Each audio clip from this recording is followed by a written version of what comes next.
Guys, gals, and non-binary pals, welcome back to my channel. My name is Mar and we make art or something similar to it here. So, hi! We're almost on Christmas time and I hope you're having a great end of the year.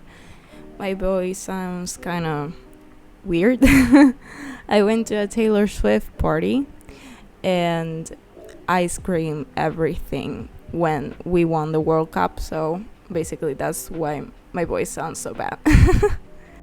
So today I'm bringing this video about art myth that I think should die.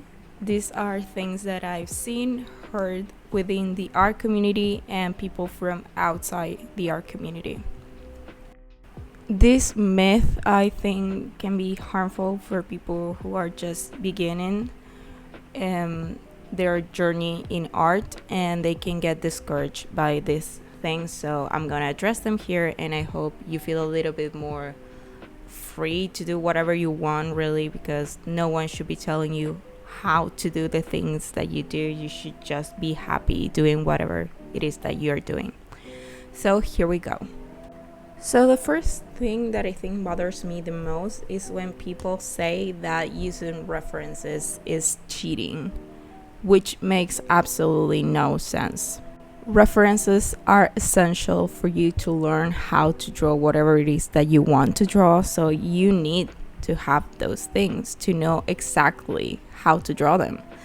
It's okay if you want to draw out of the top of your head to try, but I always encourage people to find lots of different references to see what is that they want to do and how to do it, because it will always look better at the end of the day when you have a reference of what it is that you want to draw. Usually the people who say this stuff are really self-centered and they think that they're better than everybody else because they can draw from imagination. That doesn't make you better. I'm glad you can draw from imagination, but I think it's always better to have the reference there to help you out. It's a tool. Using tools does not mean that you're cheating. You cannot cheat at art, I think. Obviously, you can copy someone else and that's bad. If you want to use that thing that you copy and claim that you did it, that is bad. But referencing someone else's art, referencing with poses and anatomy or whatever it is that you want to draw, it's not cheating. It's just making sure that you make things correctly and the way you want to draw them looks better. So if someone tells you that you're cheating, just tell them to shut up and keep using references. There's nothing wrong with that. Another thing that I've seen is people that think that tracing for learning it's bad. If you're gonna trace to know how another person does whatever they do, like their hands, how they draw faces, for learning, for knowledge purposes, that's okay. If you trace and then you claim that you did that, that's wrong. That's when you draw the line. You cannot trace something and then claim that you did it.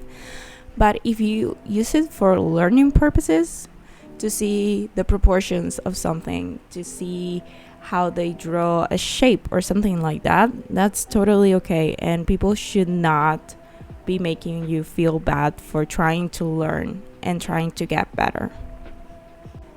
The third myth is that if you don't practice every day, you will never get better. I've seen people that obsessed with the idea that they have to draw every day, like an hour or 2 hours or so. If not, they will not get better. Everyone is different. Everyone has a different process. Practice does make better, but you don't have to practice every single day to get better. You can get better on a different pace, and that's totally okay. Also, not everybody can keep up with that kind of routine. I know I can't. Art starts feeling kind of like a burden instead of fun, because something that you cannot forget is that you need to have fun while you're doing what you're doing, because what's the purpose if not? So if practicing every single day for an hour or 2 hours or so, it starts to feel like a chore, maybe you should start pacing it a little bit slower. Maybe you should start practicing, I don't know, 3 times a week or something like that, or whenever you have time, and that's totally okay. You will get better, but on a different pace than everybody else, and that's also okay. That's your unique process, and it doesn't have to be the same process as everybody else. Another thing that I've seen is that people say that you have to know anatomy in order to be a real artist or something like that. And I think that it's really harmful for people who just want to draw for the sake of drawing. I mean, I think it's important to have knowledge, or at least like a little base of anatomy if that's what you want to draw. If you want to draw people, it's always better if you know a little bit of how the skeleton works, how anatomy works. But that's also, I think, a personal preference. You can also go through your daily life and your artist career without knowing exactly how anatomy works and how the bones work. You don't have to know 100% of anatomy to be a good artist either way. And also, if you want to draw for fun, you can just draw for fun. You don't have to learn every single thing. It's okay not to know everything, and it's okay to experiment and see how it goes. Like, I cannot be certain for some artists that I've seen their art that if they know or they don't know anatomy like 100%, because I've seen this thing that know the rules to know how to break them. But I also think that maybe you can find your own art style and your own voice by not knowing as well and experimenting to see what you like. Maybe you don't like having accurately anatomy on your drawings, and that's okay, and no one should tell you otherwise. If you don't study an art career or something related to art, you can still become an artist. Some people will push the idea that you need to study art or something related to art to be a real artist, and that's not true, because knowledge comes from so many different sources, and nowadays we have so much knowledge online. We have books we can find online, and people who are willing to teach you on YouTube, on courses online. You don't have to do a career to be a real artist. But what I will say is that we should also be appreciative of the people who go to those art schools to learn, because they usually pass on that knowledge. You should be able to access education no matter what your background is. You should be able to study no matter if you have the money or not. And I think it's very important to always share knowledge, no matter if you are someone who has a degree on art or someone who does it as a hobby. I think it's important to always share what you know, so someone else can get access to that and they can learn as well. It's important to share knowledge. This one particularly pisses me off because I've seen and read people say that digital artists are cheating and they're not real artists because they use the computer to draw. That is just simply not true. We're just using a tool that allows us to draw in a computer. That doesn't mean that the computer does everything for us. It has other tools that makes painting easier, and for me it's more practical to draw in the computer because I do not waste material, because the materials here, and I think everywhere, they're very expensive. So if someone tells you that you're not a real artist because you have a digital tablet or something like that, again, tell them to shut up. It doesn't matter if the tablet allows me to draw in the computer. I am still drawing in the computer. The computer is not doing the drawing for me. And I think people should learn the difference of that, because I'm still the one making the art, not the computer. Which brings me to the next point. I've seen a lot of discourse about artificial intelligence art, artificial intelligence generated art, basically. And a lot of AI artists saying that us artists are gatekeeping how to make art, because now with AI, everyone can make art.